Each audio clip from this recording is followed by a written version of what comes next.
Wukong is a bruiser-type champion that originally was played in carry positions like mid and top lane. But ever since his rework from patch 10.6, we have witnessed his flexibility in the other positions as well. A particular team from the LEC, known by the name of Mad Lions, have innovated a way to utilize Wukong mainly as a support, but not in the traditional sense, where he would purchase utility-based items and do no damage. Instead, they would give him all the resources that a carry-style Wukong would have in the other positions, allowing him to purchase bruiser-type items to deal as much damage as possible. Currently, they stand undefeated with support Wukong, and thanks to that, are sitting at the top of the European rankings. How are they making this particular champion work in a meta where oppressive AD carries such as Aphelios, Varus, and Kalista make their appearances? Hi, my name is Zernos, and today we'll be going over the draft theory of how the Mad Lions secured first place with support Wukong. To begin with, let's first understand why you would want to pick Wukong in the first place. To do this, we need to divide the question into two parts. 1. What does he provide in the draft phase? And 2. What does he provide in the game? Let's answer question number 1. What can Wukong give in terms of the draft? Traditionally, Wukong rarely ever got any playtime on the competitive scene. In the rare times that he did, he was a situational pick, only used when the entirety of the enemy's draft was decided. In today's meta, Wukong can be considered a flex pick because unlike the past seasons, Wukong is strong enough that he can be played in multiple positions. And since Wukong is a flex pick, that means that if a team picks him in the draft, the enemy team will not know which position he is playing until the draft phase is over. This makes it difficult for the enemy team to individually counter Wukong and forces them to build a comp that can deal with his qualities as a bruiser. Now interestingly, bruisers like Wukong would never make their appearance in the support role unless they possess a heavy utility kit that does not need to do damage to be useful. Examples of this would be Set and pre-rework Volibear. Unfortunately, this does not apply to Wukong since his kit lacks heavy utility and instead relies on doing damage in extended fights. This means that he cannot purchase utility support items like Shurelli's Veil and Zeke's Harbinger, but instead needs to purchase his usual expensive bruiser items like Trinity Force and Bedstands. So how did the Mad Lions field Wukong in the support role? The answer is Senna. As I mentioned in one of my previous draft theory videos on champion types, link is in the top right corner, Senna is a funnel pick that allocates her resources to other champions, allowing them to purchase their usual item builds. And because of the fact, she is able to turn non-flexes into flexes. But in this case, Wukong is already a champion that can be flexed into multiple positions, so she is basically enhancing his potential as a flex even more, by allowing him to be played in an extra position in the support role. So, if we want Wukong to have the most potential in the draft phase, then pairing him with Senna would allow that to happen. Hence, this makes drafting against Wukong extremely annoying and difficult to prepare for unless you ban him or the Senna.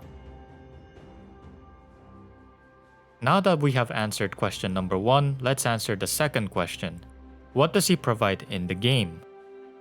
As mentioned previously, Wukong is a champion that must deal damage in extended fights, similarly to a lot of other bruisers like Aatrox, Renekton, and Kled. This means that he needs to purchase items that will provide damage and sustain, such as Black Cleaver, Death Dance, and Sterak's Gauge. With these items in hand, Wukong needs to find a way to access the backline of the enemy with his good engage tools and mobility. If Wukong is in a scenario where the enemy keeps him from dealing damage, then like a lot of bruisers, he becomes very useless. Now the fun thing about the Mad Lions support Wukong is that it does not limit the team to having one bruiser or flanker. As you can see in these 3 games, Mad Lions paired Wukong with Maokai and Renekton, so you can essentially have 2 top laners in your team, one with just less levels than the other. Why would you rather have 2 top laners than 1 top laner and a support? If you think about it, having a utility support in the team for the most part limits your damage.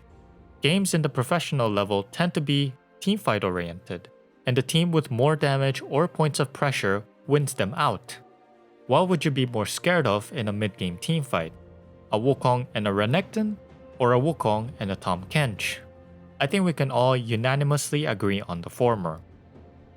In addition to that, Wukong's support in the later stages of the game can even act as a split pusher, much in the same way that a Wukong top would do, giving the team an extra level of map pressure if necessary.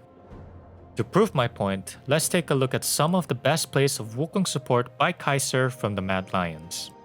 I think it's definitely a flex option. Here's, whoa, Kaiser going in. That's the engage, going forward, the knock-up, the absolution and the damage from the curse. That was so easy. I was just going to say, he's got the deep ward behind the Drake, so Kaiser on flank. How do Rogue survive this? Inspired now going to back off, taking so much damage before he can even get the ult out. He's now getting knocked up, but allowing his found the test of spirit. Roman now has to retreat, so no more tentacles get in. And there's Kaiser right to the back line. The exhaust goes down, but it might not be enough. Hansama's going to be in trouble. Almost one shot. Vander's split from Hansama. Kaiser desperately wants to finish the kill. He's going to grab one. Arome buys space as Larson is forced away. Mad Lions will lose no one, and they'll take out two in the process, setting their sights on the mid lane tower in that Infernal Drake. For that opportunity. No flash means the ult setup is going to be much harder. Finn is making sure that Kaiser doesn't get a flank. He's actually been chasing him out, and slowly but surely these tentacles are being set up by. But Alawi does a poor job chasing into opponents. Again, she wants them to dive back into where her tentacles are already set. 2K getting lower. Looks like we're gonna have a 50-50. Larson gonna be zoned away from the fight. Kaiser gonna go in and they're gonna try to get it, but no, a miracle steal. Hansama is able to take that one away. Still, Inspired knocked up. Arome has to return. Finn trying to find the setup. It's not gonna happen. Finn trying to throw out the tentacles. Maybe he can get the ult. Maybe he can turn this one. Pulling back, getting good damage down, but it's simply not enough. Who does he take out of this fight? Can Mad win the ensuing 4v4? Bwipo taking a big chunk before the fight starts, and that's going to be massive. Bwipo now needs to flash out. Down Realm can't come in. He has isolated Kaiser, so he can't use the second stack of the ult on the rest of the team. But if it disappears, he may still be able to get the knockup. Kaiser, in the meantime, Soul is going to be picked up by the side of Mad Lions, but it doesn't look like it's going to be enough. Humanoid still pulling back, still retreating. The gold card will connect. Reckless moving forward. That's the silent. Is it going to be enough? The phase rush is now procced. The flash forward. Humanoid will respond with a flash of his own. The extra shield now coming in is clutch. It's just in time from Karzi. They can look to turn. Nemesis still alive, still wants to get this done. This is the power of Soraka. Nemesis refuses to die. He has no mana, but it does not matter. The rest of the team now moving back to the mid lane. The fight will break off for now. Second Cyclone being used. Vander has been caught out. The CC follow up there from Shadow is too much for them to deal with. And now Banshee's Veil taken away as Hansama runs. He tries to throw down the damage, but it just doesn't matter. There's too much armor. The lethality is not enough. And now Arome gets to slice and dice his way through the rogue lineup. Mad Lions unstoppable here in the LEC. And this is the game. And it was so close. Larson was going to go for the hero moment, but he lands on top of Karzi, immediately CC locked and deleted. And just like how they deleted him from the Rift, Mad Lions kick over Rogue and say, who's next? Looking at this pick, it might seem like Wukong's support has very little weaknesses or downsides to playing him. But if I were to speculate any counters, it would have to be very strong bot duos like Kalista and Taric, Aphelios Nautilus, Lucian Braum, and so on. Wukong's dependency on getting those crucial bruiser items to be effective can be mitigated by fielding bot duos that can punish his short range and low damage in the early stages of the game. If you want to get rid of the possibility of Wukong ever going support, then all you have to do is ban out the Senna. If he gets picked top or jungle, you can answer the pick with Mordekaiser or Set, champions that have better tools to deal with Wukong's hard engage and damage. So now you have ways of dealing with this pick both in terms of the draft and in the game. But all things considered, Wukong's support is still a solid pickup for the advantages that he brings as a powerful flex pick with Senna and the threat of having an additional top laner in the game. This makes him one of the scariest champions to deal with, and Mad Lions have fully recognized his strengths to go undefeated in the LEC. Thanks for watching. If you like this kind of content, make sure to subscribe and leave a like. If you would like to receive free coaching, my Discord link is in the description below, and I will see you guys next time.